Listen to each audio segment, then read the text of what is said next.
जयपुर में अभी मैं ऐसी जगह खड़ा हूँ जहाँ से शायद आप गुजरे भी तो बीमार पड़ सकते हैं। जहाँ मैं खड़ा हूँ मालवीय नगर जोन के अंदर, जहाँ पर लगातार गंदगी का ये आलम है कि यहाँ गुजर पाना भी लोगों के लिए दूभर हो चला है। एक और आपको वीआईपी कॉलोनी नज़र आएगी, दूसरी ओर सड़क के दूसरी ओर आपको गंदगी का वो आलम नज़र आएगा जो न जाने कितने विभागों की अनदेखी का ये मंजर बन चुका है। दरअसल ये रोड जो है वो बेसिकली आपको एक सुंदर दृश्य ज़रूर दिखाती है, लेकिन इस दृश्य के पीछे आप देखेंगे कि यहाँ इतनी विभागों की कमियां है। एक और नगर निगम की आप तस्वीर देखिए, खुले में कचरा पड़ा है और दूसरी ओर सीवरेज का खुला पुल जहाँ शायद गिरने से किसी की मौत भी हो सकती है। इतना तेज़ प्रभाव से यहाँ सीवरेज का पानी निकल रहा है और हो सकता है बारिश के दिनों में ये विकराल रूप ले ले। जिस नाली के अंदर ये सीवरेज जा रहा है वो नाली भी ऊपर से टूटी हुई दिखाई दे रही है। दूसरी ओर जहां गंदगी फैली हुई है, एक और ख़ास बात है कि इस पूरे गंदगी के आलम के बीच में सबसे बड़े विभागों की कमियां है, जिसमें चाहे नगर निगम हो, चाहे जीडीए प्रशासन हो, या विद्युत विभाग हो, या फिर यहाँ पीडब्ल्यूडी की बात की जाए। विद्युत विभाग की कमियाँ देखिए कि यहाँ खुद के पोल गिराए जाते हैं, चाहे वो लोहे का पोल हो या फिर सीमेंटेड पोल हो, आगे भी आपको वो पोल नज़र आएंगे। और यही तस्वीर जो है जेडीए नगर निगम की भी है। नाले आपको नज़र आएंगे, सीवरेज के जो खोल है वो आपको नज़र आएंगे। बड़े बड़े दावे विकास की सरकार करती आई है, लेकिन जहां एक और रेजिडेंशियल एरिया है, जहां लोग यहां अपनी गाड़ी कमाई लगाकर, मोटी पैसों की कमाई लगाकर यहां सुकून की ज़िंदगी जीने आते हैं, लेकिन उनको बदले में क्या मिल रहा है? एक ऐसी ज़िंदगी जिसे शायद उनकी उम्र कम हो रही है। ये गंदगी का आलम देखिए, सुबह का टाइम है लेकिन उठाने यहाँ कचरे के लिए कोई मशक्क़त करने वाला नहीं है। दूसरी और तस्वीर हम आपको दिखाएंगे आगे चलकर कि किस तरीके से निगम प्रशासन की अनदेखियाँ आपको ख़ास तौर पर नज़र आएगी। जिस नाली को यहाँ पर आप देख रहे हैं कि यहाँ छपी हुई नाली है, आगे उस नाली की तस्वीर आपको दिखा देंगे कि किस कदर यहाँ आलम बसरा हुआ है, जिसको लेकर विभाग के किसी भी अधिकारी के माथे पे जू तंग नहीं रहती है। एक तस्वीर और आपको बड़ी हृदय विदारक लगी कि जिस गौ माता के लिए प्रशासन तमाम तरह के दावे करते आए हैं, सरकार जिस मुद्दे को लेकर अपनी सत्ता में आई थी, उस गौ माता की रक्षा के लिए भी प्रशासन की ओर से कोई इंतज़ाम नहीं है।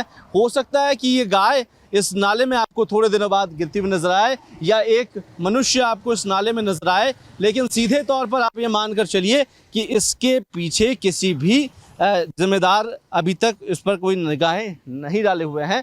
सीधे तौर पर इस गौमाता को लेकर ही सरकार सत्ता में आई थी, गौओं की रक्षा, गौओं के विकास, और लेकिन आप देखिए कि किस कदर और किस बेबसी की ज़िंदगी जीने को ये मजबूर हो चली है। एक और आपको दूसरी तरफ मैं आपको दिखाऊंगा कि नाले की स्थिति आप देखिए कि कैसे इस नाले की स्थिति बनाई गई है। शायद मैं इस पर चले जाऊं तो हो सकता है मैं इस गड्ढे में गिर जाऊं, लेकिन इस गड्ढे की हालत देखिए, यहाँ किसी तरीके का कोई काम नहीं किया गया है। ज़ीरो आप ये मानकर चलिए डेवलपमेंट का जो टैग है शायद नगर निगम को लगा देना चाहिए, क्योंकि किसी तरीके का काम सीधे तौर पर यहाँ नहीं किया गया है।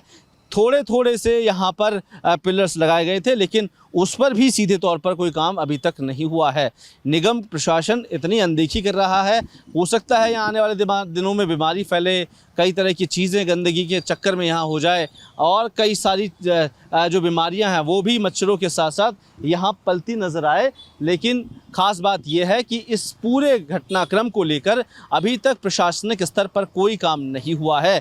तो आने वाले दिनों में जब मानसून सत्र चल रहा होगा, जब आने दिनों में और काम होगा, तो आखिरकार उस पर कैसे ये विकास की गंगा बहाने का काम सरकार और प्रशासन करने वाले हैं, ये ज़रूर देखना होगा। लेकिन अक्सर ये जो तस्वीरें हैं आपको तब नज़र आती है जब हम ऐसे देखते हैं कि सीधे तौर पर जब चुनाव होंगे या फिर सीधे तौर पर जब सरकार सत्ता में आती है, उनके मैनिफेस्टो जारी होते हैं, अलग अलग विकास के दावे किए जाते हैं, लेकिन आखिरकार वो दावों की सच्चाई क्या है वो आपको कुछ सालों के भीतर ही नज़र आने लगती है। भ्रष्टाचार का आलम ये कहिए या फिर कुछ अधिकारियों की साठगांठ कहिए कि सफाई के नाम पर यहाँ पर सिर्फ मोटी कमाई निकाली जा रही है। कमीशन खोरी और भ्रष्टाचार का ऐसा खेल आपको निगम, जेडीए और तमाम विभागों के अंदर सीधे तौर पर नजर आएगा। आखिरकार इसका जिम्मेदार कौन है? लोग यहाँ बोलने से भी बच रहे हैं, क्योंकि एक और जहाँ आपको दिखाई देगा कि एक बहुत सोसाइटी हाई प्रोफाइल नज़र आएगी, उनसे बात करने की भी कोशिश की। कुछ अधिकारी सरकारी है, इसलिए वो सीधे तौर पर बोलने से बच रहे हैं, क्योंकि वो सरकार में रहते हुए सरकार की अगर बुराई करते हैं तो कहीं ना कहीं उन पर एक गाज गिर सकती है। लेकिन सीधे तौर पर इस बात को समझने की कोशिश करिए कि किस कदर यहाँ भ्रष्टाचार फैला रखा है कि आने वाले दिनों में क्या इसकी सुध लेने वाला कोई आएगा? ये गंदगी का पहाड़ देखिए, ये मलबे का पहाड़ देखिए, सालों साल यहीं पड़ा रहेगा, कोई उन्हें उठाने वाला नहीं है, कोई किसी तरह की व्यवस्थाओं में सुधार नहीं है। आखिरकार इस प्रदेश को सरकार किस मोड़ पर लेके जा रही है? सबसे बड़ा सवाल यही खड़ा हो जाता है कि तमाम जो विभाग मिलकर भी जो काम नहीं कर पाए हैं, जो कीर्तिमान नहीं कर पाए हैं, जयपुर का नगर निगम, जेडीए इन विभागों के साथ मिलकर ऐसा काम कर चला है कि शायद जयपुर को बहुत पीछे धकेलने में ये शायद नंबर 1 की स्थिति में खड़े नजर आएंगे। आने वाले दिनों की स्थिति बिल्कुल साफ होगी कि क्या सरकार के इस पूरे घटनाक्रम को जानने के बाद भी उस पर कोई एक्शन लिया जाता है, या फिर फाइलों के अंदर विकास दिखाकर ही काम पूरा किया जाएगा। कैमरा पर्सन नरेश के साथ कुलदीप, रिपोर्ट भारत, जयपुर।